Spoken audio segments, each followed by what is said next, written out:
अपने लल्ला के लिए मैं किसी भी संकट का सामना करने के लिए तैयार हूँ। छोड़ो ना यशोदा, हमें कोई और उपाय खोजना पड़ेगा। कोई और उपाय? आप देख ना रही मेरा कान्हा किस दशा में है। कान्हा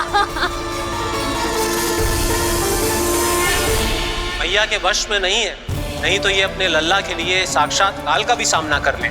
ये तो केवल कालिया नाग है। हे नागराज, आप मेरे प्राण ले लो पर कान्हा को छोड़ दो। ना नागराज, आप मेरे प्राण ले लो, मैं विरोध भी ना करूंगी। ना नागराज, आप मुझे मार दो पर मेरे कान्हा को छोड़ दो। ना ना ना ना नागराज, मेरे प्राण ले लो, हमारे कान्हा से क्या शत्रुता है आपकी? प्रभु के लिए जो प्रेम यशोदा मैया के हृदय में है, वही इन सभी गोपियों के हृदय में भी है।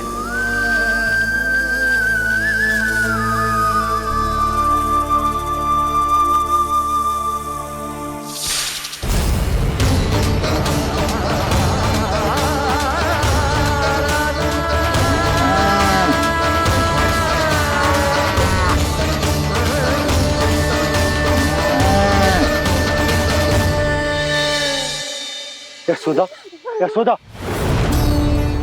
देखो इन गोपियों को, इन गैयाओं को, इन सब के मन में भी तुम्हारी भांति ही ममता भरी हुई। वो सब भी कान्हा से उतना ही प्रेम और स्नेह करती है, उतनी ही ममता से भरी हुई है जितनी कि तुम।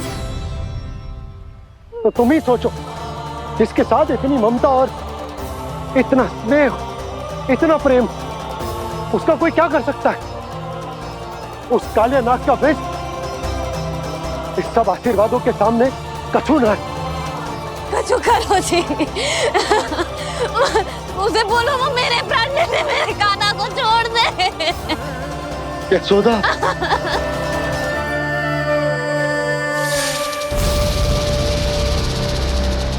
केवल इन्हीं में नहीं देवराज, नाग पत्नियों के हृदय में भी ममता का वही प्रेम उमड़ रहा है।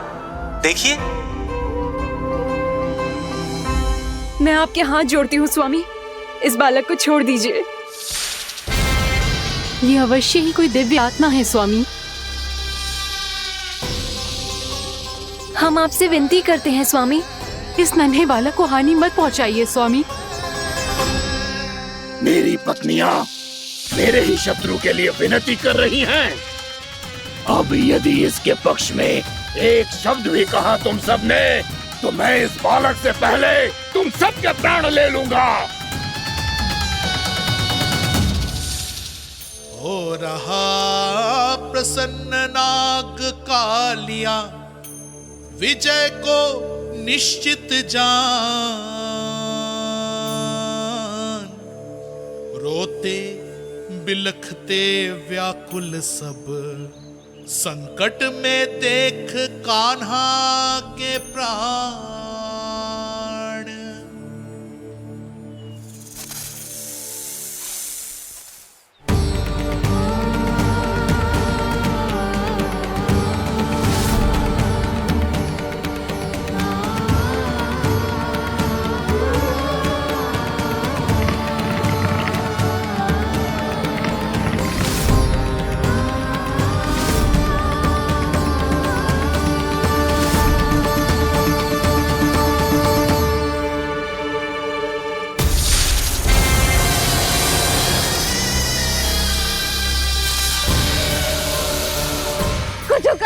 मेरे लल्ला को बचा लो, कोई तो कुछ करो। जीजी, संभालो यशोदा। यशोदा, यशोदा तुम शांत हो जाओ, मैं कान्हा को वापस लेकर आऊंगा। मैं रक्षा करूंगा उसकी। ना नंदराज, नंदराज नहीं, कम से कम आप तो समझो नंदराज, कालिया के पास आप जाओगे तो आप भी फंस जाओगे।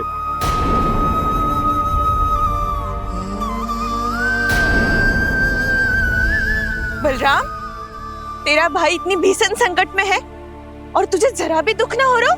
क्या आप सब अब तक नहीं समझ पाए कि कान्हा सच में कौन है?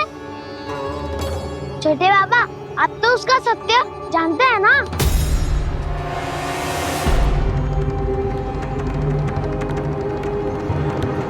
मानता हूँ कि आप सब कान्हा के रहस्य के बारे में नहीं जानते, पर क्या उसके जन्म से आज तक घटी एक से बढ़कर एक विचित्र घटनाओं को भी भूल गए हैं आप सब? भूल गए हैं कि कैसी पूतना जैसी राक्षसी उसका कुछ बिगाड़ नहीं पाई, कैसे तरनावती जैसा भयानक राक्षस उसे एक खरोच भी नहीं दे पाया था।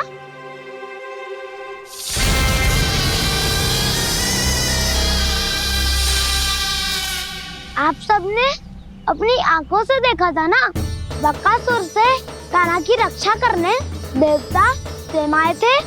पर सत्य तो ये है कि वो सभी देवता भी उस असुर के सामने असमर्थ हो गए थे।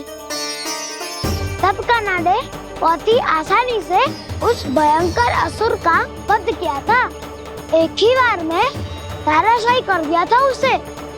तो आप सभी सोचिए, बार बार ऐसे असाधारण कार्य करने वाला बालक साधारण कैसे हो सकता है? अब तो आरंभ से ही सारा सत्य जानते हैं छोटे बाबा। रहस्य छुपाने में सदैव कान्हा की सहायता करते आए हैं आप, और आज आप स्वयं ही उसके सत्य को भूल रहे हैं।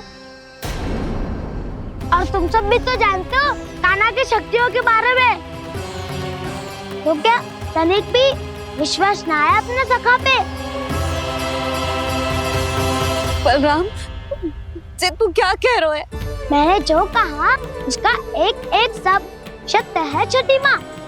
यदि प्रभु की इच्छा हुई तभी कुछ ही क्षणों में सब कुछ अपनी आंखों से स्वयं अनुभव कर लेंगे आप।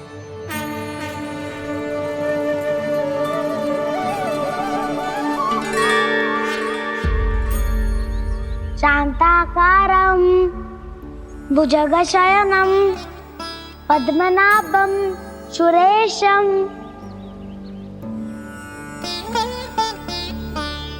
विश्वाधारं गगनसदृशं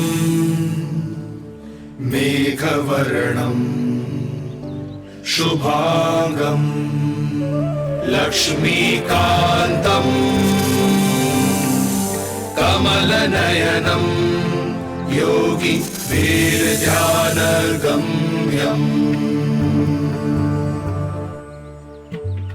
वन्दे विष्णुं भवभयहरं सर्वलोकैकनाथम्।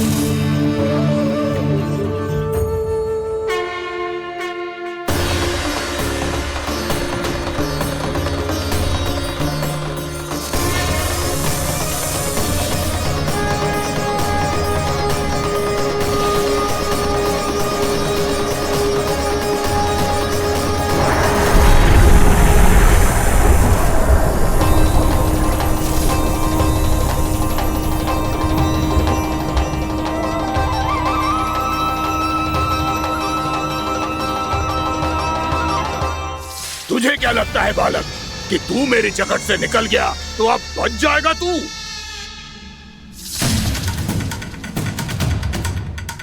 मेरे विष से अपनी प्राण रक्षा करने में सफल रहा, मेरी जकड़ से भी छूट गया, पर मेरे दंश से नहीं बच पाएगा।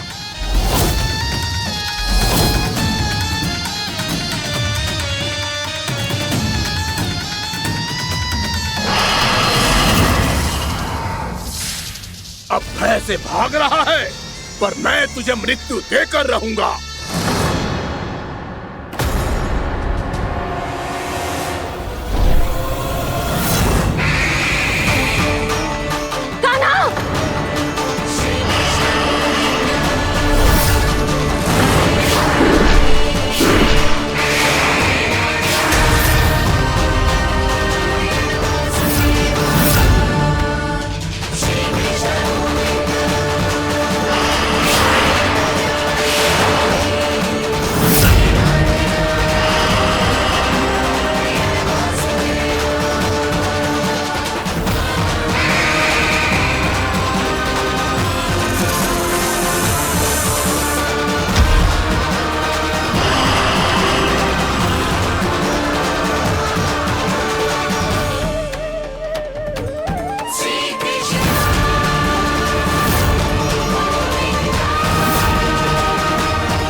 नन्हा सा कान्हा कितनी देर भाग पाएगा?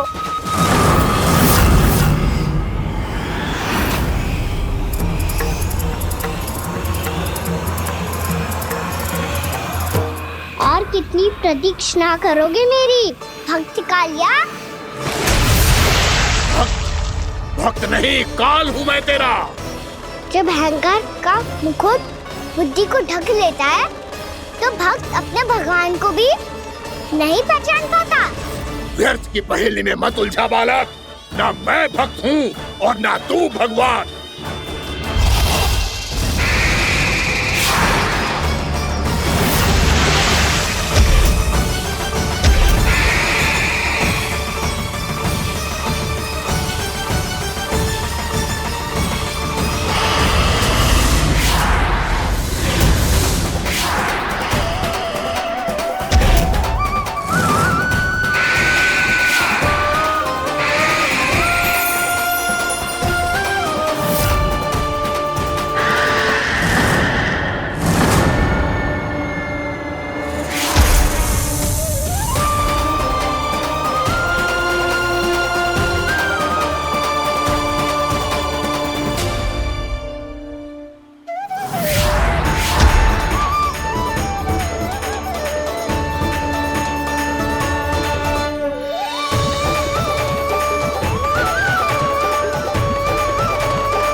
उसे छूकर कालिया नाग का हलाहल जैसा विष भी चरणामृत बन गया है और यमुना जी के जल में फैल चुके विष के प्रभाव को भी नष्ट कर रहा है।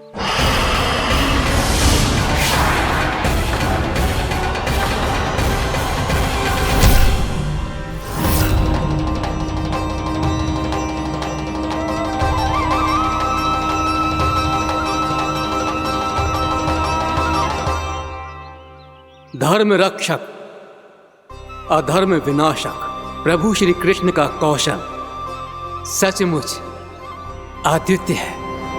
नारायण नारायण।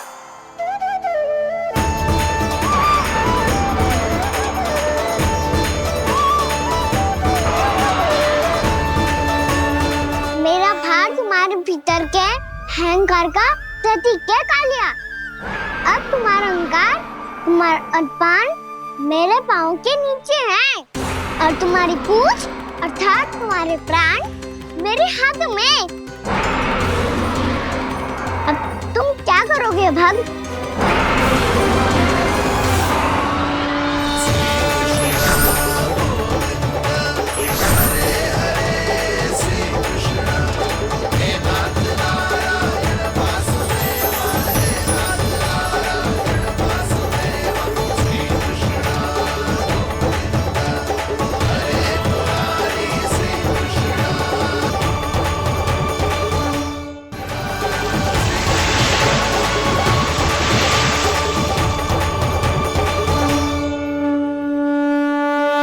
प्रभु, भले ये आपको पहचानने में असमर्थ हो, पर हम सब ने आपको पहचान लिया है।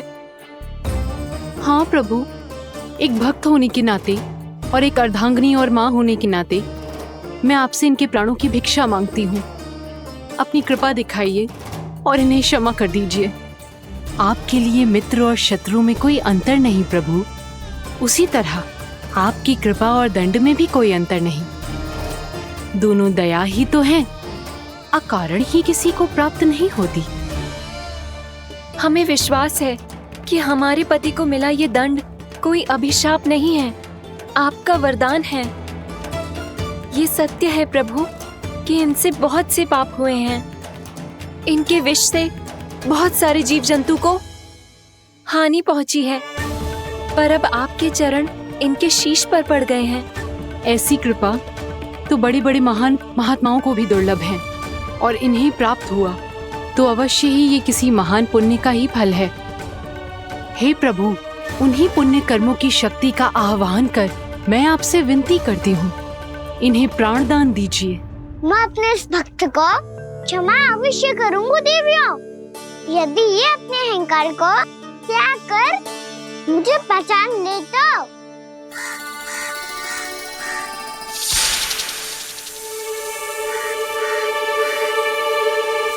मैं तुम्हें श्राप देता हूँ, जितनी विषैली तुम्हारी जिह्वा है उतने ही विषैले सर्प बन जाओ तुम।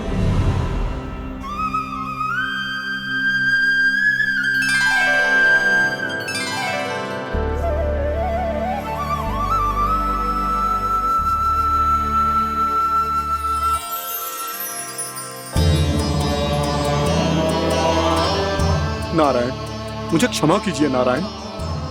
मैं तो आपका परम भक्त था, किंतु मैं आपको पहचान नहीं सका। इसका दंड तो मुझे मिलना ही था, किंतु मैं अब प्रायश्चित करना चाहता हूं। इसके लिए यदि आप मेरे प्राण भी ले लेंगे तो भी मुझे कोई दुख नहीं होगा। मैं अपना जीवन, मृत्यु और अपना अस्तित्व सब कुछ आपको समर्पित करता हूं।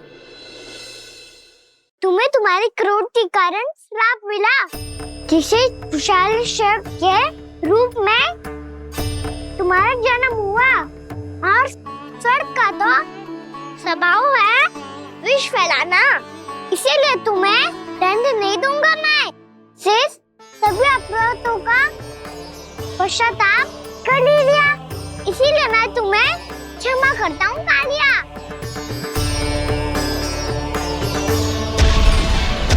पर तुम्हें यहाँ से दूर समुद्र के बीच जाकर रहना होगा, जहाँ किसी निर्दोष का जीवन तुम्हारे विष से प्रभावित ना हो। मैं चाहकर भी आपकी इस आज्ञा का पालन नहीं कर सकता। मैं असमर्थ हूँ प्रभु, क्योंकि यदि मैं इस क्षेत्र को छोड़कर गया तो मेरी मृत्यु निश्चित है। आपसे क्या छुपा है प्रभु? आप तो जानते हैं कि सर्प जाति और आपके वाहन गरुड़ के बीच अनंत शत्रुता चल रही है, जिसका प्रारंभ नागों के द्वीप नागालय से हुआ था। उस द्वीप पर छोटे जीवों को निगल जाने के लिए सर्प थे, और गरुड़ को सर्पों का स्वाद बहुत प्रिय था, इसलिए वो बार बार नागद्वीप जाने लगा था। पर इस कारण पूरी सर्प जाति उससे आतंकित हो गई थी। इसलिए जब भी गरुड़ वहां पहुंचता तो सभी सर्प छिपने लगते। जब गरुड़ को इसका आभास हुआ तो उसे बड़ा क्रोध आया, और वो उत्तेजना में भरकर सर्पों का शिकार करने लगा। भूख ना होने पर भी उन्हें मारने लगा। अब सर्पों के प्राण हरना उसके लिए खेल बन गया था। इस भीषण समस्या का समाधान ढूंढने के लिए पूरी सर्प जाति महान सर्प वासुकी के सामने इकट्ठी हुई। हे महान वासुकी, हमारी सहायता कीजिए। नागद्वीप पर गरुड़ ने आतंक मचा दिया है। पहले तो वो हमें अपना भोजन बनाता था, लेकिन अब हम उसके खेल का साधन बन चुके हैं। भूख हो या ना हो, जब तब आकर वो हमारे प्राण हर लेता है। अनुचित हिंसा के इस प्रथा का आरंभ सर्पों ने ही किया है। पहले आप सबने पूरे द्वीप पर अधिकार कर लिया, फिर आहार के साथ साथ आनंद के लिए भी आप सभी ने निर्दोष जीवों की हत्या की। और जब सृष्टि का संतुलन बनाए रखने के लिए गरुड़ आपको अपना आहार बनाने आया, तो आप सब अपने प्राणों की रक्षा के लिए छिपने लगे। तो फिर गरुड़ का उत्तेजित होना तो स्वाभाविक ही था। नागनाथ, जो हमने अन्य जीवों के साथ किया वही अब हमारे साथ हो रहा है, परंतु ये भी तो सृष्टि के संतुलन के विरुद्ध ही है ना? अवश्य है, इसलिए मैं गरुड़ से चर्चा करूंगा। धन्यवाद प्रभु।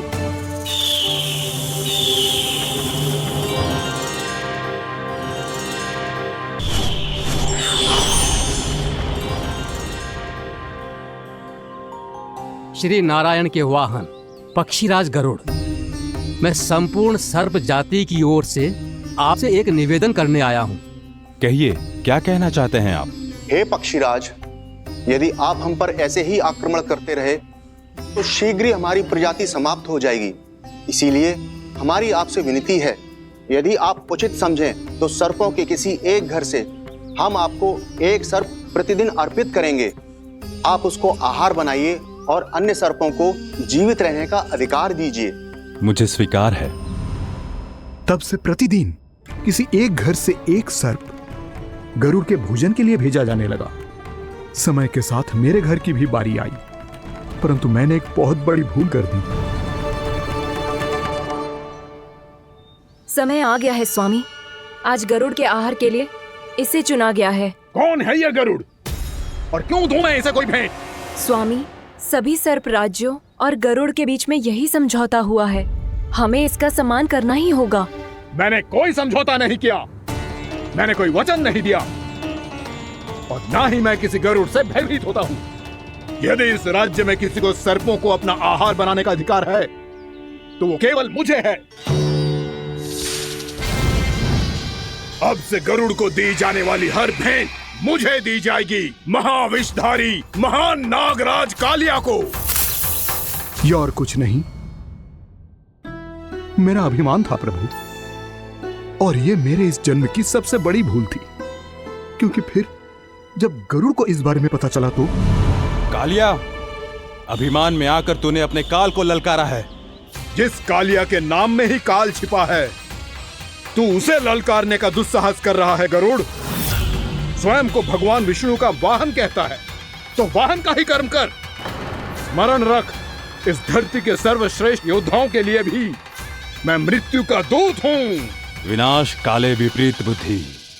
तुझ जैसे मूर्ख सदा इस युक्ति को सार्थक करते आए हैं। अपने विनाश को आमंत्रण किया है तो अब भोग।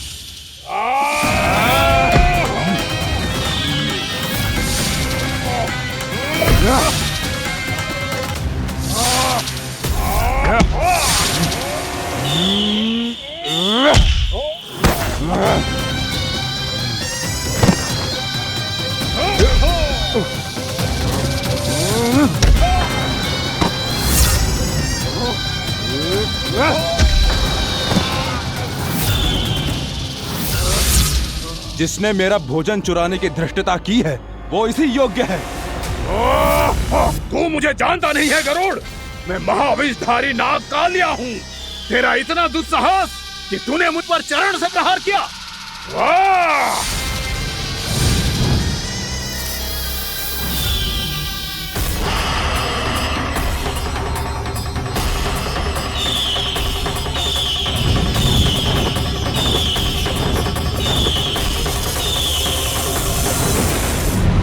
मैं अपने अभिमान में भूल गया था कि गरुड़ मुझसे कहीं अधिक शक्तिशाली है। इसलिए अपने प्राणों की रक्षा करने के लिए मैं एक स्थान से दूसरे स्थान भागने लगा। नदियां, पर्वत, यहां तक कि मैंने सागर भी लांघ डाला, पर मैं जहां भी जाता गरुड़ के रूप में मेरा काल वहीं आ जाता। इसीलिए मृत्यु की आशंका से भयभीत होकर मैं अपने बड़े भाई मां कद्रू के प्रथम पुत्र अनंत शेषनाग से राय लेने चला गया। भैया, मैं यहां आपसे आपकी सहायता लेने आया हूं। मेरी एक छोटी सी भूल के कारण यह गरुड़ मेरा पीछा कर रहा है। मुझे हर समय हर स्थान पे ढूंढते रहता है। यदि उसने मुझे ढूंढ लिया तो वो निश्चित ही मेरे प्राण ले लेगा। मुझे कोई ऐसा स्थान बताइए जहां मैं अपनी पत्नी और अपनी संतानों के साथ शांति से रह सकूं। तुम यमुना नदी के किनारे वृंदावन क्षेत्र में जाके वास करो कालिया। गरुड़ वहां प्रवेश नहीं कर सकता क्योंकि उसे ऋषि सोबरी का श्राप मिला हुआ है।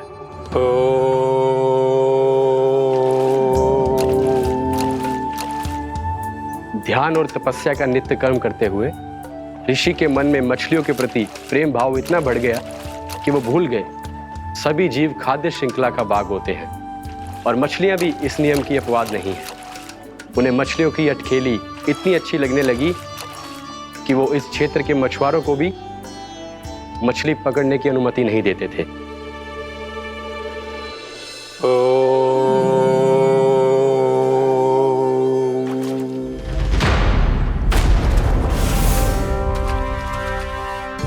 दिन वो उस पक्षी को नहीं रोक पाए, पर तब से सावधान रहने लगे। यहां तक कि अपने साधना से भी अधिक ध्यान वो पक्षियों पर केंद्रित करने लगे। ठहरो! इसी क्षण अपनी चोंच में पकड़ी इस मछली को छोड़ दो। तुम्हें इन मछलियों का आहार नहीं करना चाहिए पक्षीराज। ये तो खाद्य श्रृंखला का नियम है ऋषिवर। यदि मैं इनका आहार नहीं करूंगा तो कोई और पक्षी कर लेगा। मैं अपने आनंद या प्रतिशोध के लिए इनके प्राण नहीं ले रहा। ये तो बस मेरा भोजन है। पर यह मेरा तपस्या स्थल है। तुम यहाँ शिकार करके मेरी साधना में विघ्न नहीं डाल सकते पक्षीराज। यदि आपकी यही इच्छा है तो मैं आज के बाद यहाँ नहीं आऊंगा।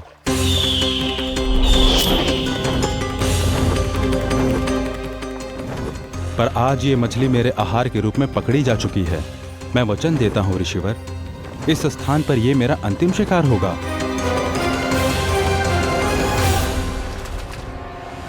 आज के बाद यदि तुमने वृंदावन की निकट उड़ान भी भरी तो तुम सैकड़ों टुकड़ों में फटकर मारे जाओगे पक्षीराज। ये मेरा श्राप है।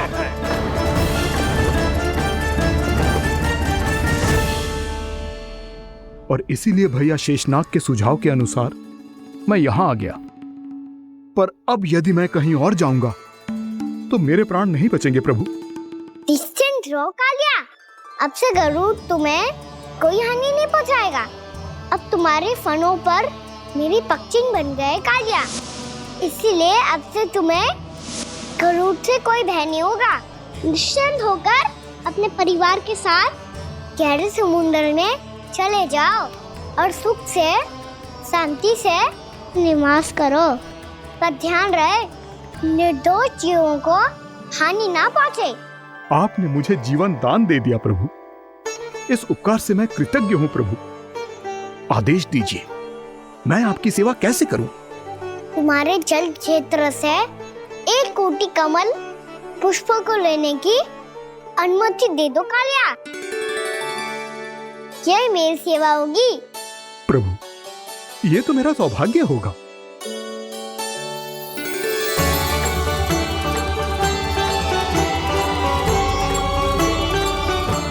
एक कोटि के स्थान पर हम 3 कोटि कमल पुष्प ले आए प्रभु।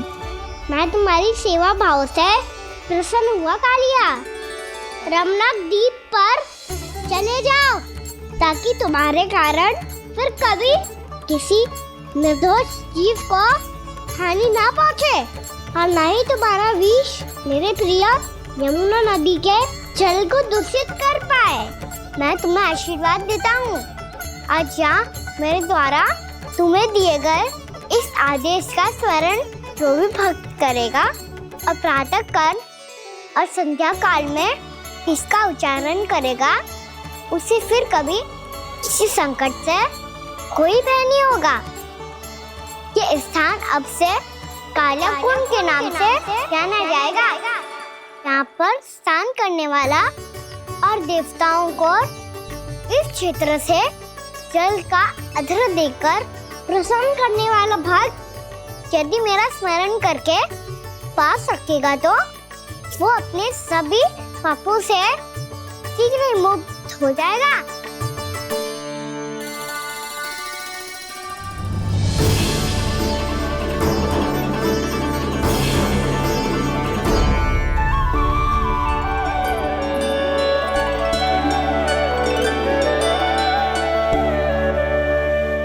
कौन है जी भगवान जिसने अभी अभी कालिया जैसे विशाल विस्तर का सामना किया?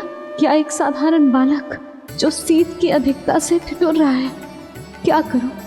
मैं लल्ला को ममता के आंचल में छुपा लूं या भक्त बनकर प्रभु की लीला देखती रहूं? क्या करूं मैं? कितना ठंडा था जल, बहुत सर्दी लग रही है। सर्दी से तड़पते हुए कैसे देखूं इसे? अभी जाके अपने पल्लू से सुखाती हूँ। हृदय से लगा के स्नेह की आंच दूंगी तो सर्दी पल भर में छूमंतर हो जाएगी।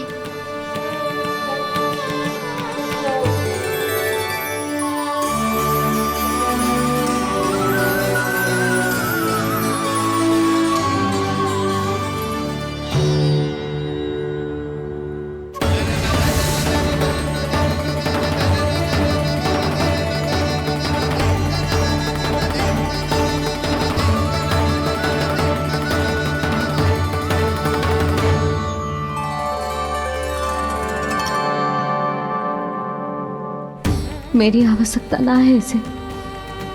ये तो सच्ची में भगवान ही है, जिसकी ठंड दूर करने के लिए स्वयं द्वादश आदित्य प्रकट हो गए हैं।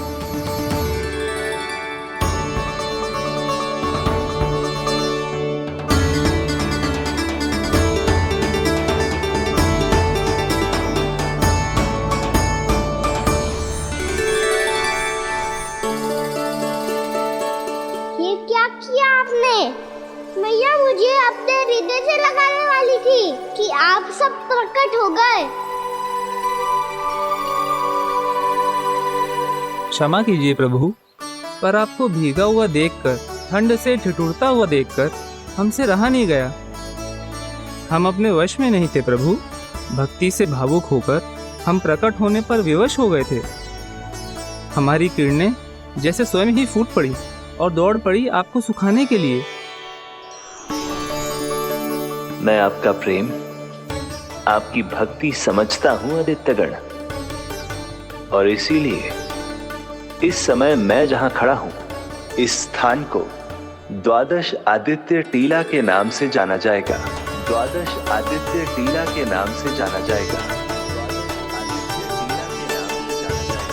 हम धन्य हो गए प्रभु। और कहाँ जा रहा है? जो गड़बड़ किया है उसे सुधारिए तो सही। प्रभु आज्ञा दीजिए। अपना दाब इतना अधिक बढ़ा दीजिए कि मुझे स्वेद आने लगे, ताकि मैया मुझे स्वेद में लीला देख के और भूल जाए कि मैं भगवान हूँ, और मैया मुझे अपनी गोद में उठा के ले जाए।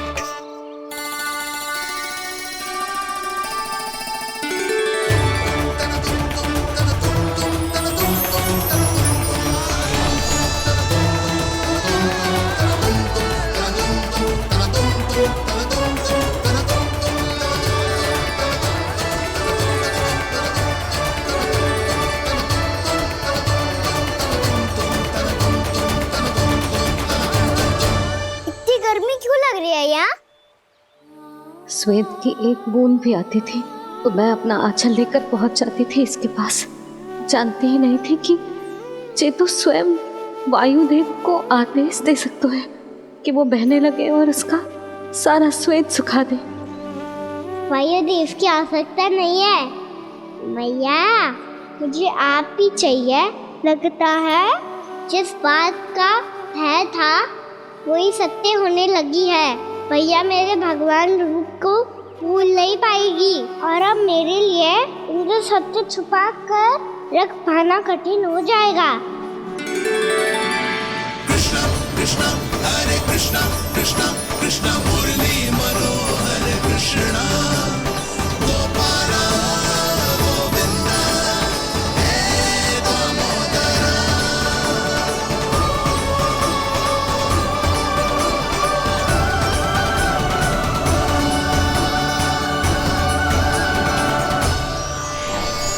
प्रभु, आपके श्वेत से बने इस प्रसंगदान सरोवर का प्रणाम स्वीकार कीजिए।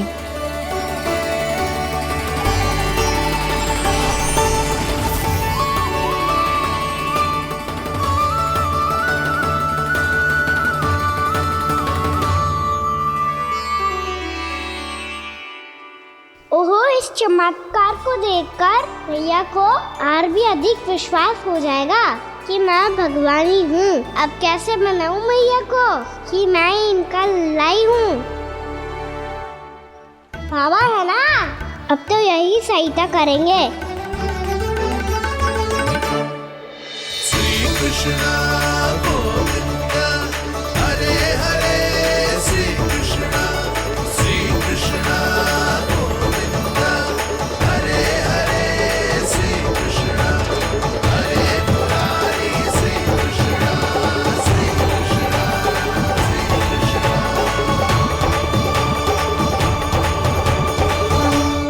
बाबा एक कोटी ना, मैंने तो 3 कोटी कमल पुष्पों का प्रबंध कर दिया है और चिंता करने की आवश्यकता ना है।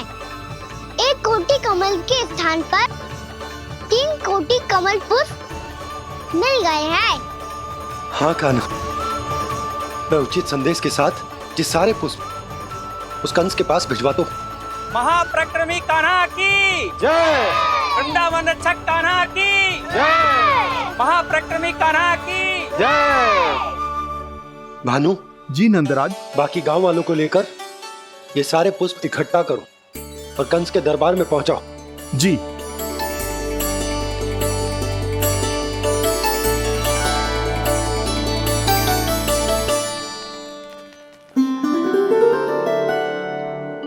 मैया, कौन हो तुम? मुझे पता था मैया, जब आपको सत्य पता चलेगा तो आप मुझे मैया की तरह स्नेह ना कर पाओगी, इसीलिए आज तक सत्य छुपाता आया हूँ, ताकि आपकी ममता, आपका प्रेम अनुभव करने का अवसर मिलता हुआ है मुझे। और फिर आज को बताया था ना, जो रहस्य तुमने बरसों तक छिपाया था, उसका भेद खुलने में तुम्हारा ही योगदान है। मुझे कालिया के शीश पर अपने पद चिन्ह रखकर उसे मुक्त कराना था दाऊ, वचन दिया था मैंने उसे। इसके अतिरिक्त निर्दोष पशु पक्षियों के जीवन को कालिया के विष से ही बचाना था मुझे। इसमें कंस को तो सम्मिलित करना ही था, ताकि जब मैं कालिया का सामना कर रहा हूँ तो वो किसी और असुर को समस्या बनाकर वृंदावन ना भेज दे। पर इस सबसे बड़ा एक कारण और था दाऊ, मैं चाहता था कि मैया को सत्य पता चल जाए। पर क्यों कहा ना? क्योंकि मुझे लगने लगा था कि मैया से ये रहस्य छुपाकर इनके साथ धोखा कर रहा हूँ। अपराध बोझ से दबा जा रहा था मैं।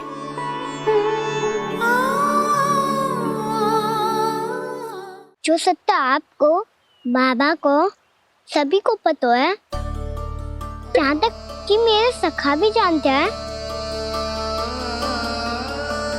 वो सत्य मैंने मैया से छिपाया केवल इसी लोभ में कि मुझे इनकी ममता प्राप्त होती रहे। पर ऐसा करके मैं अपने से निस्वार्थ प्रेम करने वाली मैया को धोखा दे रहा था। आप ही बताओ दाऊ, जो इस संसार में मुझसे सबसे अधिक भरोसा करता है, उसी के साथ छल कैसे कर सकता हूँ मैं? हाँ, मैं नारायण का अवतार हूँ, पर अपनी मैया का छोटा सा लल्ला भी तो हूँ।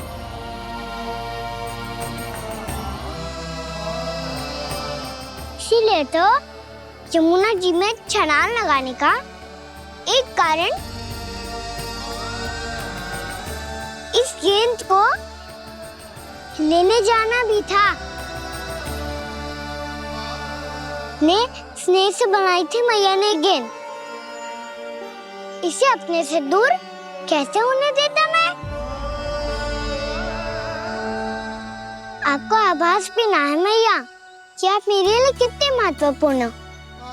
ये सत्य है कि सभी देवता, प्रकृति, भक्त, ये सब है मेरा ध्यान रखने के लिए, मेरी सेवा करने के लिए। पर क्या इनमें से कोई भी मेरी मैया का स्थान ले सकता है? और आप भी तो यही चाहती थी कि मैं आपका लल्ला बन के आऊं, कि मैं आपका लल्ला बन के आऊं, कि मैं आपका लल्ला बन के आऊं। आज जैसे आपने मुझे अपनी गोद में लिटा रखा है, क्या कुछ ऐसा नहीं हो सकता कि शीघ्र ही मुझे आपको अपनी गोद में खिलाने का अवसर मिल जाए? मैया, नारायण का अवतार होना क्या इतनी बड़ी समस्या है कि आप हृदय से भी राह लगा सकते? मैया,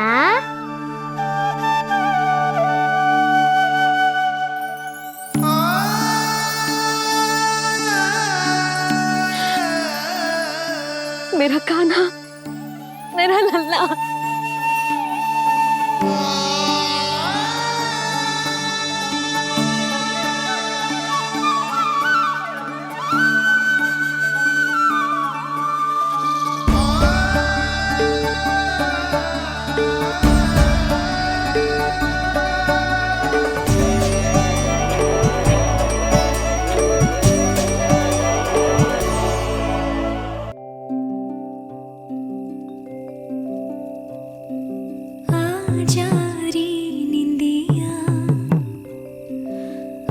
जल्दी से आ मैया लोरी सुनावे हजरिया रे गोदी का पलना है मैया डोरी झूले उसमें कान्हा रे हजरिया रे तुझसे है पूरन दुनिया मोरी लल्ला तो मेरा मैया मैं तोरी हजरिया रे रू रू रू रू रू रू रू रू रू रू रू रू रू रू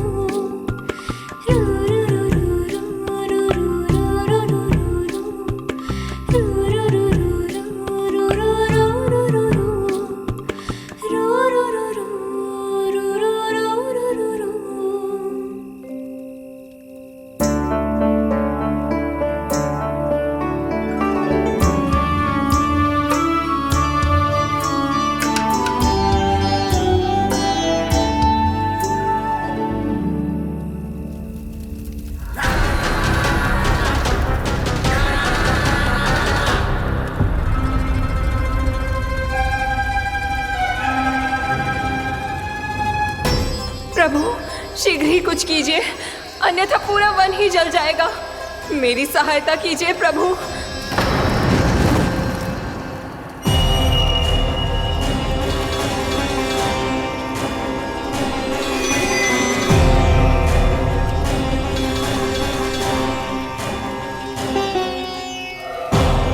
आज कोई नहीं रोक सकता मुझे। आज इस वन का एक एक दिन का जला डालूंगा। मुझे भूल गए दामानल, मैं तुम्हें ऐसा करने की आज्ञा नहीं दूंगा।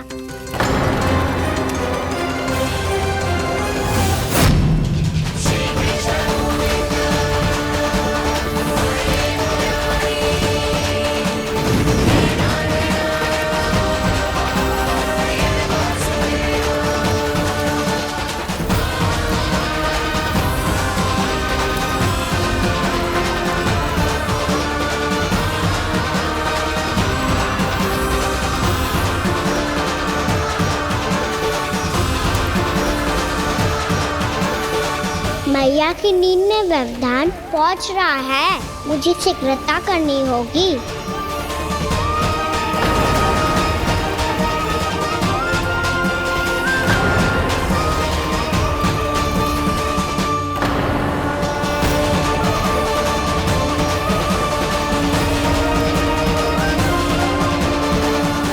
कुछ ही समय पहले बुझती हुई चिंगारी से घबरा गया था, अब इतने विशाल दावानल को निगल गया। फिर से गड़बड़ कर दी कान्हा ने। समझाया था कोई लीला मत करना, तुम्हारी समस्या और बढ़ जाएगी।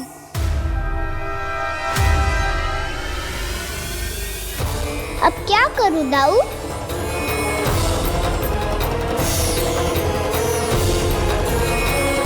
तो सब देवता इसे बसाने और इसकी ओर से युद्ध करने आते हैं।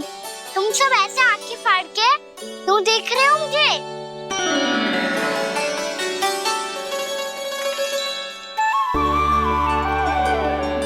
बलराम, तुम बलवान हो और कान्हा भगवान है। दूर दूर तक कोई दिखाई न दे रहा है। ना जाने किस हाल में होंगे बालक। कहीं हम ही तो मार्ग ना भटक गए शीघ्रता के चक्कर में। अब तो एक पग भी ना चलो जा रहे हो। जल, किसी के पास जल है क्या? कंठ तो मेरा भी सूख रहा है मौसी। भाभी, निकट ही जमुना जी है, कहूँ तो वहाँ से जल ले आओ। मैं भी जा रही हूँ भाभी, एक से भले दो। हाँ चल, शीघ्रता से आओ। हाँ।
जानकी, जानकी,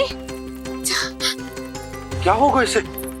देखो ना जी, अब छलिया की सूचना मिलते ही हम सब बालकों को ढूंढने चली गई और ढूंढते ढूंढते सबको बहुत प्यास लगी आई जी। तो जानकी जमुना जी की नदी से जल लेने गई और उसने जमुना जी का पानी पिया और उसकी जेदशा हो गई। बालक कहाँ है? वो ठीक तो है ना? ऊपर ऊपर से सब ठीक है पर भीतर से बहुत भयभीत है सब। जानकी तो बिल्कुल नीली पड़ गई है। लग तो है विष फैल गया है इसको पूरे तन में। मथुरा के सर्वश्रेष्ठ विदेह जी को बुलाए गए हैं उसके उपचार के लिए। जैसे ही इसने जल को मुंह से लगाया, ये गिर पड़ी। चटपटाने का अवसर भी ना मिलो। हाँ वैद्य जी, और निकटी मृत पशु भी पड़े हुए थे। हाँ, मैंने भी अस्थियां देखी थी। इसका तो यही अर्थ हो सकता है कि समस्या वहाँ के जल में ही हो। वैद्य जी, आप रोगी की नाड़ी पे ध्यान दो ना। जे गोपिया क्या कह रही है उसे सुनने की आवश्यकता ना है। जब तक विष के कारण का पता नहीं चल जाता, हम उपचार कैसे कर सकते हैं रानी जी? जी, वो निकट ही यमुना जी में एक विशेष क्षेत्र है। ये सब उसी के जल की बात कर रहे हैं। तब तो ऐसा भी हो सकता है कि किसी विषैले सर्प के काटने का प्रभाव हो। पर सर्प के काटने का चिन्ह ना है उसके तन पे। सर्प जब काटतो है तब उसके दांत के चिन्ह बन जाते हैं। मुझे पता है, बड़े बड़े सर्प को काटते हुए देखो है मैंने। एक दिन अब बस कर उज्जवल, ये बड़ी बड़ी हाँकने का समय ना है। पर यदि सर्प ने ना काटा है, फिर जानकी की ये दशा किसने की? अवश्य किसी राक्षस ने की होगी। नाना, कोई विषैला पशु भी तो हो सकता है। यह अवश्य किसी महाविषैले सर्प के विष से हुआ है। सर्प ने भले ना काटा हो, लेकिन यह अवश्य ही किसी महाविषैले सर्प के विष के कारण हुआ है। कालिया नाग। कालिया नाग?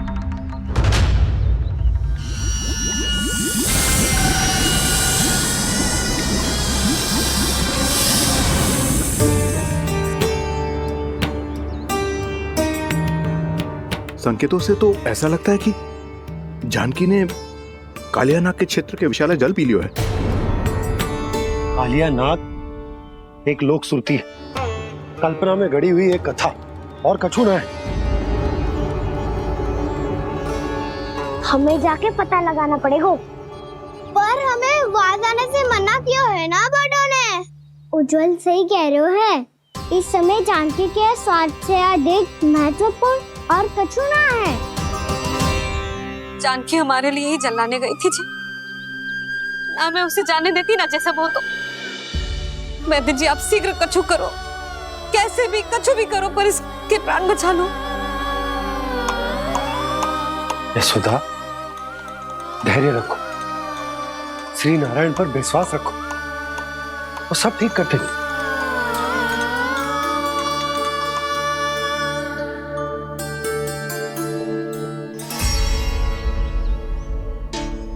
विष की काट की मेरे पास जितनी जड़ी बूटी थी, मैंने सब अर्क बना के पिला दी, पर इसकी दशा में अभी तक कोई सुधार नहीं दिख रहा है। यह अंतिम जड़ी बूटी है। अगर इससे भी चमत्कार नहीं हुआ तो फिर जो नारायण की इच्छा।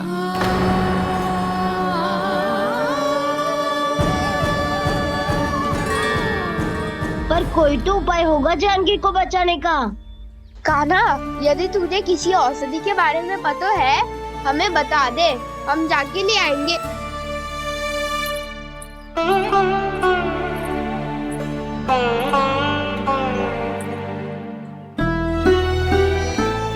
हे नारायण, हे प्रभु, मेरी जानकी के प्राण बचा ले प्रभु। ना तो मैं अपने आप को कभी क्षमा न कर पाऊंगी। ये सारी मेरे ही कारण बनाई थी। उसकी रक्षा करो प्रभु, मेरी पुकार सुनो। कान्हा, तूने हमें बकासुर से बचाया था ना? और बकासुर से भी तो। और छलिया से भी तो तूने ही बचाया था ना हमें? क्या ऐसा कोई उपाय ना है जानकी को बचाने का? धनवंतरी,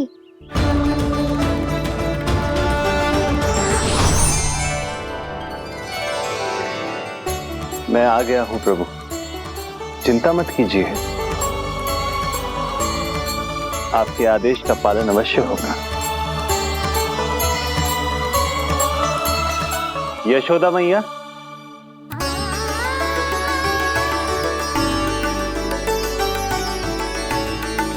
मैया आपको कोई पुकार रहा है।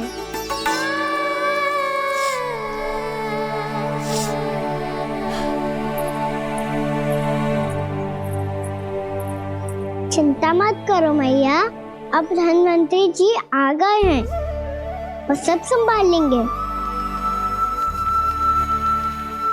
धनवंतरी जी कौन है?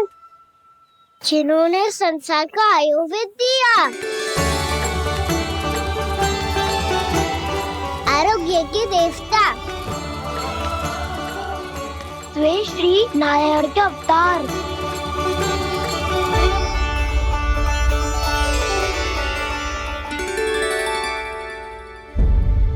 मुझे पता चला है कि आपको वेद की आवश्यकता है। हाँ हाँ, भीतर आइए। आइए आइए बैठे जी। जी रहे।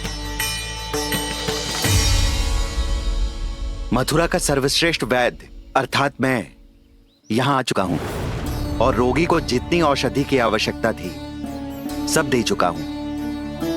निश्चित रूप से आपने विष की काट के लिए बहुत ही उत्तम अर्क तैयार किया है, इसीलिए किसी और वैद्य की आवश्यकता नहीं है। किंतु आप अकेले कितना कुछ करेंगे वैद्यराज, मुझे अपना सहायक ही बना लीजिए। पर जो करना था मैं पहले ही कर चुका हूँ। हाँ, वो तो आप कर चुके हैं, बस रोगी के तन से विष निकालना शेष है ना वैद्यराज? हाँ हाँ, बस वही शेष है। इनके रक्त को विष रहित करने में मैं आपकी सहायता करूंगा। पहले ये संजीवनी मानी जाने वाली इन लाल फूलों की बूटी को भी घिसना है ना?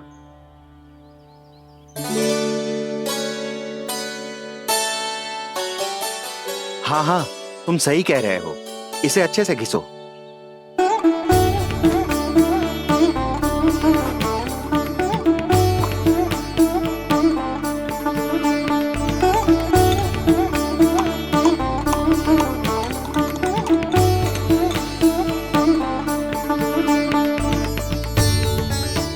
और ये नीले फूलों को भी तो मिलाना है ना? हाँ हाँ, अच्छे सहायक बन सकते हो तुम, ऐसे ही श्रम करते रहो।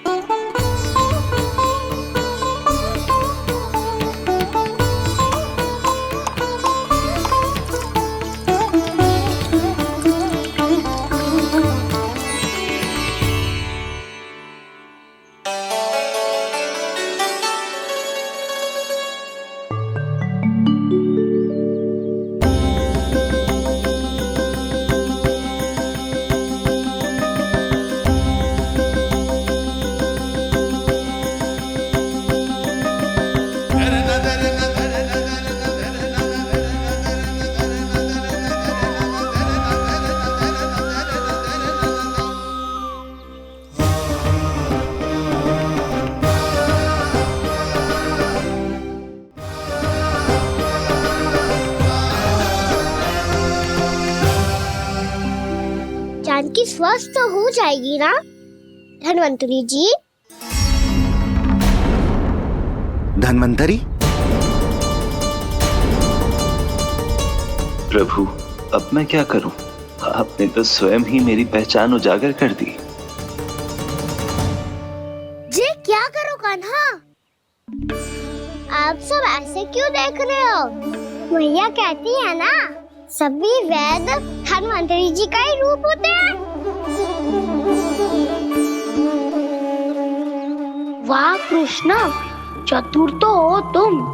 वैसे वास्तविक धन्वंतरी मैं हूँ, मेरा अर्थ है वास्तविक वैद्य मैं हूँ। ये तो मेरा सहायक है, मुझे पूरा विश्वास है बिल्कुल ठीक हो जाएगी। वैसे ही थोड़े ना मुझे मथुरा का सर्वश्रेष्ठ वैद्य कहते हैं लोग।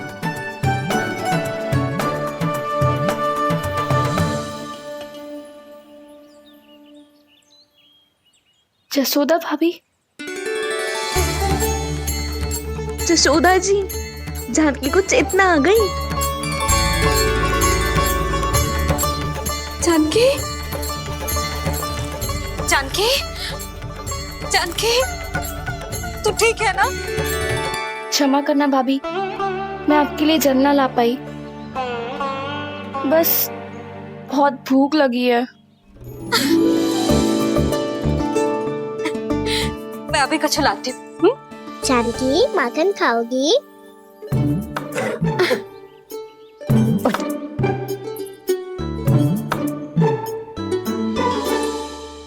आजा, तू ही खिला दे लल्ला।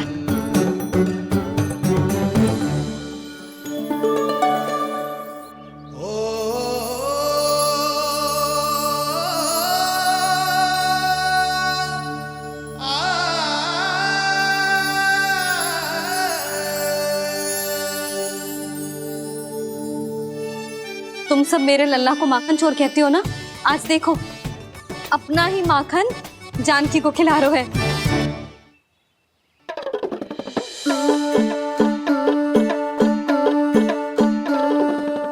थोड़ा और विश्राम कर लो। सदैव तुम हम सबकी सेवा करती हो, आज मैं तुम्हारी सेवा करूंगा। जानकी की जिद ऐसा तब हुई जब जय यशोदा काकी की सेवा कर रही थी, और अब देखो स्वयं भगवान ही इसकी सेवा कर रहे हैं। जानते हो इससे क्या सिद्ध होता है? जो भी यशोदा मैया की पूजा करेगा, अर्थात अपने माता पिता की सेवा करेगा, उनके साथ सम्मान से व्यवहार करेगा, ईश्वर स्वयं उसका ध्यान रखेंगे। कभी धन्वंतरी के रूप में तो कभी स्वयं कान्हा के रूप में। भक्त और भगवान का देखो कैसा ये अनुराग, स्वयं करे सेवा प्रभु, अद्भुत गोपी का भाग्य। प्रभु इन सब पृथ्वीवासियों से कितना घुल मिल गए हैं। ना तो ये प्रभु को भगवान मानते हैं और ना ही प्रभु अपने आप को इनसे सर्वश्रेष्ठ समझते हैं। अपने आचरण से ये सिद्ध कर रहे हैं कि ये सभी में हैं और सभी इनका ही अंश है।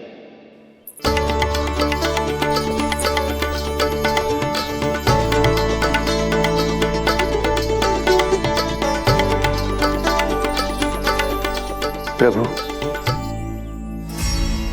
अब मुझे जाने की आज्ञा दीजिए।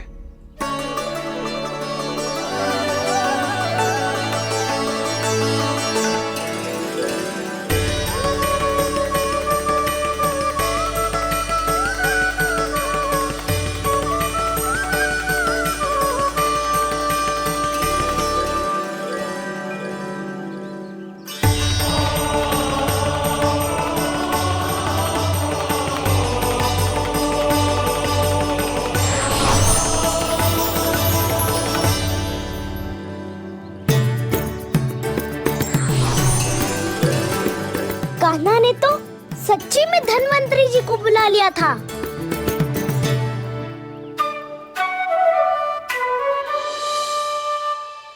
जब से कान्हा का जन्म हुआ है ना, मैं तब से देख रही हूँ, तब से हम पे कोई भी संकट आती है ना, तो अचानक से कोई अपरिचित हमारी सहायता करने आ जाता है, और जाते समय कान्हा की आज्ञा लेके जाते है, और कभी कभी तो इसे प्रभु बोल के जाते है। बाबा संभालो।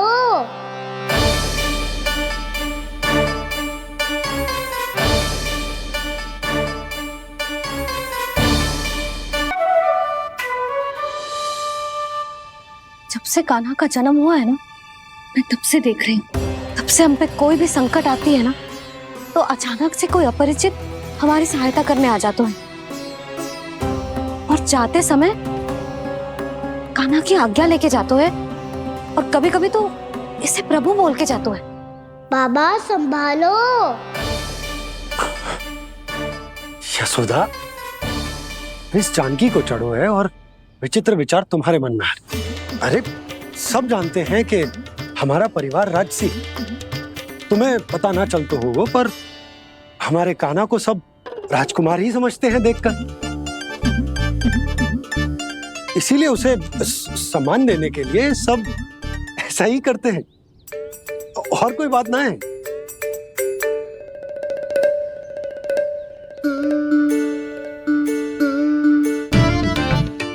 अब जे मेरे लल्ला को ऐसे क्यों घूर रहे हैं? बुरी दृष्टि लगाएंगे क्या? वैद्यराज जी, आपके सहायक तो गए, अब आप यहाँ क्यों? वो क्या है ना, मैं अपने रोगी का निरीक्षण करके पूरी तरह से संतुष्ट होकर ही जाता हूँ।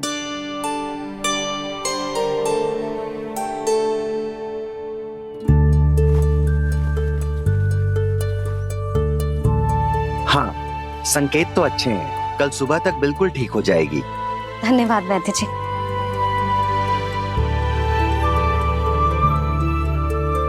बस तो फिर हम कल पकड़न पकड़ाई खेलेंगे जानकी।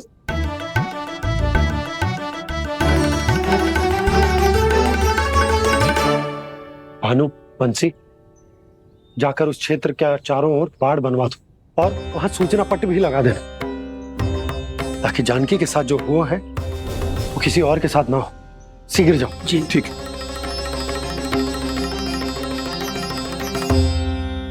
बाढ़ और सूचना पट लगवाने से समस्या का समाधान नहीं होगा बाबा। निर्दोष पशु सूचना पट देखकर भी कुछ समझ नहीं पाएंगे।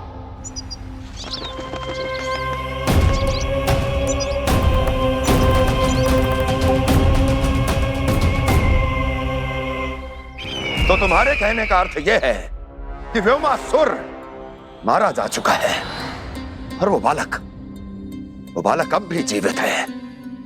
हाँ महाराज, मैंने गोप बालकों को कहते सुना था कि कृष्ण ने छलिया को मोक्ष दे दिया है, पर वृंदावन सुरक्षित नहीं है महाराज।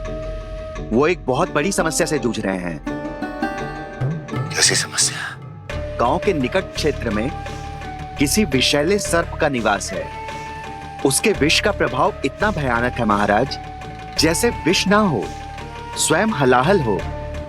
मेरी कोई भी औषधि रोगी का उपचार नहीं कर पा रही थी। निकट के क्षेत्र में कहाँ है वो सर्प? गोप मानते हैं कि वो सर्प गांव के निकट यमुना नदी के जल में रहता है। मुझे तो लगता है महाराज, ये कालिया नाग की कथा कोई किंवदंती या लोक श्रुति नहीं, एक सच्चाई है, एक विशैली सच्चाई।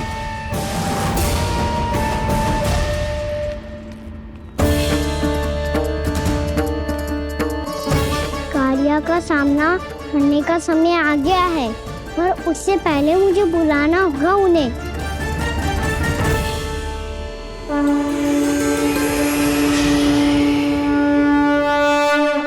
संसार के दारुण भय का नाश करने वाले, सभी कष्टों का हरण करने वाले, विश्व का समस्त ऐश्वर्य प्रदान करने वाले, कमल जैसे लोचन, मुख और चरणों वाले आजानुभुज श्री राम को मैं बार बार नमस्कार करता हूँ। आपदामपहर्तारं दातारं सर्व संपदा, लोकाभिरामं श्री रामं भूयो भूयो नमाम्यहम्। कागभूसोंडी, कागभूसोंडी, कागभूसोंडी। प्रभु क्षमा करें, मुझे जाना होगा।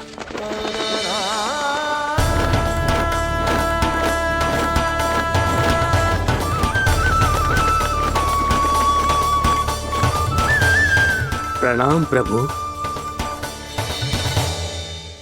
अनेक बार मैं आपके दर्शनों के लिए आया प्रभु।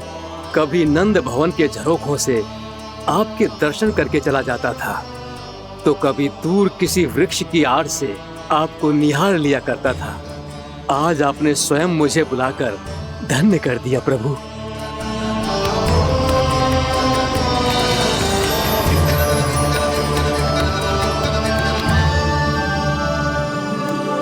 मैंने आपको यहाँ एक विशेष कारण से बुलाया है।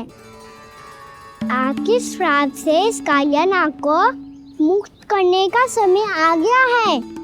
ये तो बहुत ही उत्तम समाचार है प्रभु। इतने वर्ष बीत गए, मुझे आज भी स्मरण है वो दिन जब मैंने उन्हें श्राप दिया था। अपने क्रोध पर नियंत्रण खोकर बहुत बड़ी भूल कर दी थी मैंने प्रभु। बीती हुई घटनाओं पर दुखी होके कोई लाभ नहीं है। हमें भविष्य की ओर देखना होगा।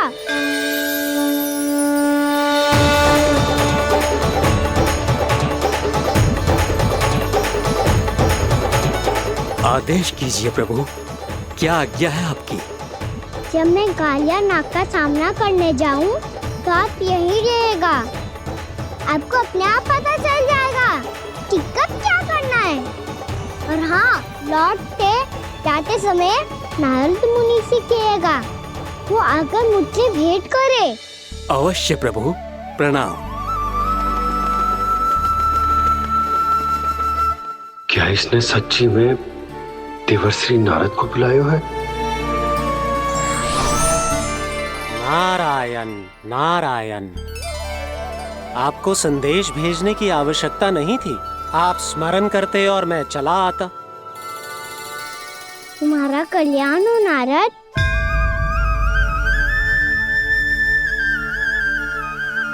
मैंने तुम्हें एक विशेष कार्य के लिए बुलाया है। आज्ञा दीजिए प्रभु। तुम्हें एक बार फिर कंस से भेंट करनी होगी। विचार कीजिए महाराज, क्या आप बिना किसी शंका के कह सकते हैं कि कौन सी पंखुड़ी पहली है और कौन सी 8वीं? उस दुष्ट से भेंट करना स्वयं कीचड़ में उतरने के समान है प्रभु। कमल पुष्प प्राप्त करना हो तो कीचड़ में उतरना पड़ता है नारद। आपका आदेश तो मैं स्वप्न में भी नहीं टाल सकता प्रभु। कंस कालिया नाग के बारे में जान गया है, पर वो उसका सामना करने का साहस नहीं कर पाएगा। मैं आतुर हूँ प्राप्ति, मूर्ख नहीं। मेरी बुद्धि फिर नहीं गई है। मैं स्वयं उस कालिया जैसे महाविषैले सर्प के सामने खड़ा हो जाऊं और अपने ही काल को आमंत्रित कर लूं। तो फिर अपने लाभ के लिए उसका प्रयोग करने का कोई और उपाय सोचिए स्वामी। कुछ ऐसा कीजिए कि यमुना नदी का पूरा जल विषैला हो जाए और वृंदावन वासी उसका उपयोग करे, और आपका काल कहलाने वाला वो बालक स्वयं काल के गाल में चला जाए। उत्तम उत्तम सुझाव है प्राप्ति। अब मुझे उस कालिया तक पहुंचने का मार्ग ढूंढना होगा। उसको विवश करने का कोई उपाय ढूंढना होगा, क्योंकि व्यक्तिगत रूप से उससे भेंट करना असंभव है। असंभव।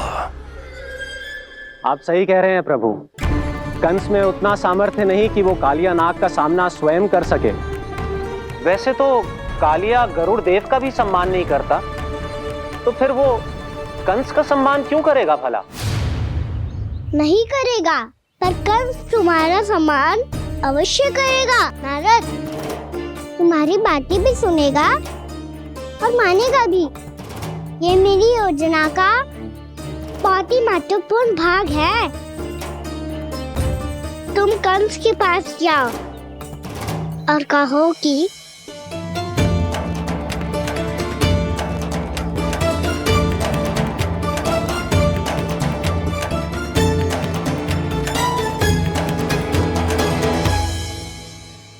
संतान अपने माता पिता को तीर्थ का सौभाग्य दिलाती, और मेरा लल्ला कितना महान कि उसने हमारे घर को ही तीर्थ बना दिया।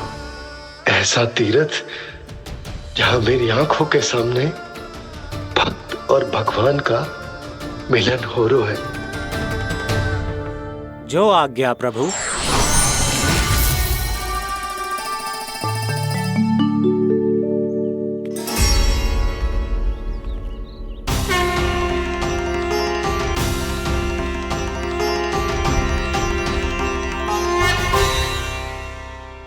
बाबा, कान्हा, ये सब क्या चल रहा है? पहले काग भुसुंडी जी और फिर ये नारद जी, क्या योजना बना रहे हो तुम? कान्हा, बताना लल्ला, क्या सोच रहे तू? कान्हा देख, अगर तुझे अपने बाबा को ना बताना हो ना, तो अपने भक्त को बता दे। क्या सोच रहे हो लल्ला? क्या करने वाले हो आप?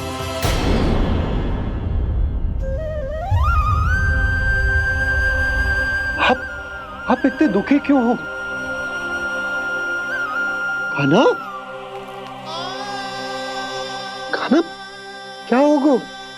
क्योंकि मुझे आभास हो गया है बाबा, समय आने वाला है। कौन सा समय आने वाला है लल्ला? शीघ्र ही सब कुछ बदलने वाला है। भैया को मेरा सत्य पता चल जाएगा बाबा।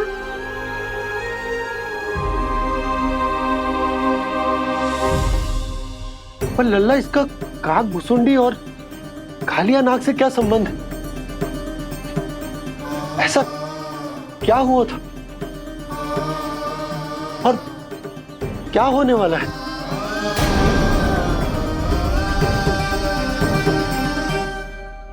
जो होने वाला है बाबा, उसका संबंध उससे है जो सैकड़ों वर्ष पहले हुआ था। महर्षि भृगु के एक वंशज थे वेद शिरोमणि, जो विंध्याचल की पहाड़ियों में साधना कर रहे थे। तभी वहाँ अश्वशिरा नाम के एक दूसरे मुनि आमंत्रण के बिना ही आ गए। कितना सुंदर और शांतिपूर्ण आश्रम है। यहाँ प्रभु की साधना करने में बहुत आनंद आएगा। शीघ्र ही अश्वशिरा मुनि उपस्थिति के कारण होने वाले व्यवधान से बाध्य होकर वेद शिरोमणि ने अपनी आंखें खोली। कौन हो तुम और यहाँ क्या कर रहे हो? आपके आश्रम में बहुत शांति है मुनिवर। साधना करने के लिए बहुत ही उत्तम स्थान है ये। मैं चाहता हूँ कि मैं भी यहाँ। आप यहाँ साधना करना चाहते हैं, लेकिन इतना भी नहीं जानते कि किसी के आश्रम में प्रवेश करने से पहले उसकी आज्ञा लेनी चाहिए। आप ये भी नहीं जानते कि यदि कोई यज्ञ कर रहा हो तो बिना अनुमति के वहाँ प्रवेश करने से उसकी यज्ञ साधना भंग हो सकती है। आप क्या साधना करेंगे मुनि? आप तो साधना के योग्य ही नहीं हैं। इतना अपमान! एक मुनि के मुख से इतने कड़वे शब्द शोभा नहीं देते। मैं तुम्हें श्राप देता हूँ, जितनी विषैली तुम्हारी जिह्वा है उतने ही विषैले सर्प बन जाओ तुम। और ऐसा सर्प जो सांस भी ले तो निकट का वातावरण दूषित हो जाए। तुम्हारे इस दुस्साहस के लिए मैं तुम्हें श्राप देता हूँ कि तुम अभी इसी क्षण कौवा बन जाओ, और ऐसा कौवा जो कांव कांव करके अनर्गल प्रलाप करता रहे।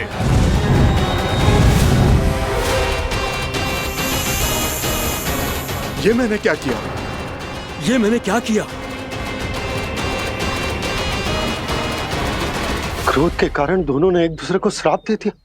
पर दोनों ही मेरे भक्त हैं, और भगवान होकर मैं अपने भक्तों को इतनी कठिनाई में कैसे देख सकता था। इसीलिए जिस संकट में उन दोनों ने अपने आप को फंसा लिया था, उसका समाधान करने में मैं उनके पास गया।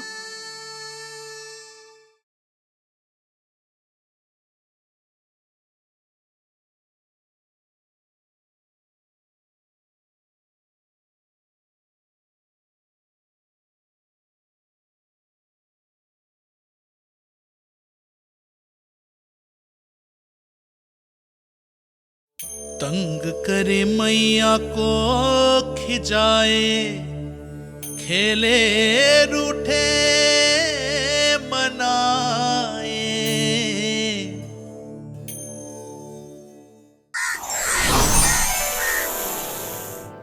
देखिए ना प्रभु, ये क्या हो गया हमसे? हमारी रक्षा कीजिए प्रभु, मार्ग दिखाइए हमें। क्रोध पर नियंत्रण ना होने के कारण आप दोनों ने एक दूसरे को बहुत ही भीषण संकट में डाल दिया है। अब दोनों ही तपस्वी, तप के बल से दिए गए आपके श्राप को लौटाना भी संभव नहीं है। प्रभु कोई तो उपाय होगा, हम आपके शरण में हैं प्रभु। अपराध तो हमसे हुआ है प्रभु, पर अब आपसे ही आशा है। कुछ ऐसा कीजिए भक्त वत्सल, जिससे हम दोनों के श्राप का प्रभाव कुछ कम हो जाए। आप दोनों ही मेरे भक्त हैं, इसलिए आपकी पीड़ा का निवारण करने का एक उपाय है मेरे पास। वेद शिरामुनि, जब आप कालिया नाग बनेंगे तो आपको मेरे चरणों को अपने शीश पर धारण करने का सौभाग्य मिलेगा। और अश्र शिरामुनि, आप काग योनि होने के बाद भी आप श्रेष्ठतम ज्ञान और सर्वाधिक यौगिक सिद्धियों के स्वामी होंगे और प्रवचन दिया करेंगे। इसके बाद अश्वशिरा मुनि काक भुसुंडी बन गए, जिन्होंने आगे चलकर स्वयं गरुड़ देव को रामायण सुनाई। और मुनि वेदशिरा महर्षि कश्यप और देवी कत्रियों के पुत्र कालिया नाग बनकर जल में। और अब वही कालिया नाग जमुना जी में, जिनके कारण जानकी के प्राण लगभग चले ही गए थे। अब कालिया नाग को उचित स्थान पर भेजने का समय आ गया है बाबा।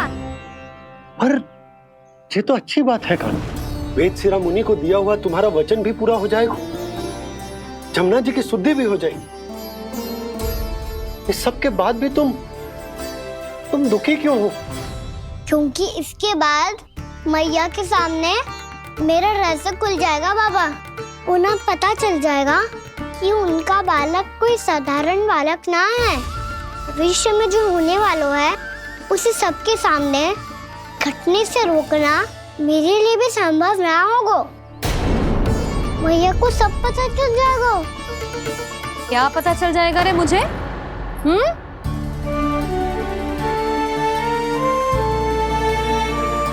यही कि सबसे अधिक प्रेम मैं आपसे ही करता हूँ। अब बस भी कर, चलो भोजन के लिए बुलाने आई थी तुम दोनों को। भूखा थोड़े ना रहने दूंगी अपने लल्ला को, मेरा लल्ला दुर्बल हो जाएगा ना। आप खिलाओगे तो ही खाऊंगा। हाँ ठीक है, मैं ही खिलाऊंगी। अब चल, आओ जी, चल।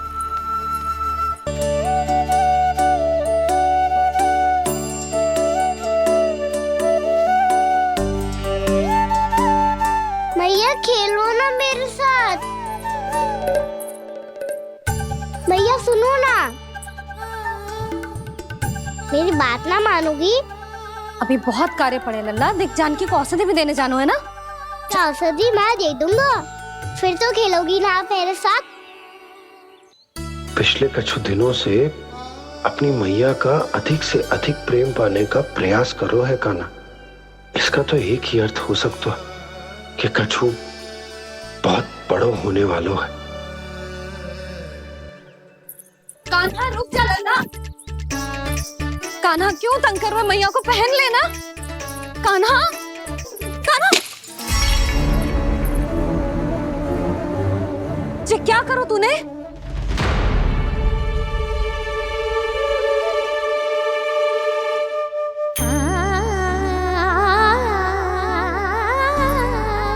अच्छा ठीक है, अब मुंह लटकाने की आवश्यकता ना है। ये ले।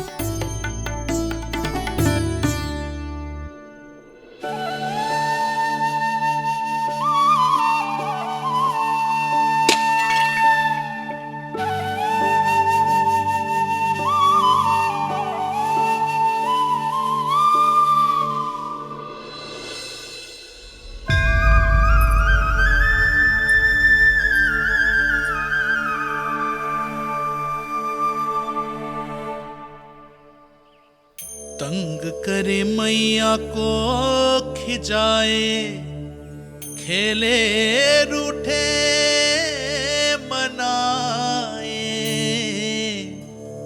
लीला अनोखी करके शरारत, कान्हा दंड भी पाए।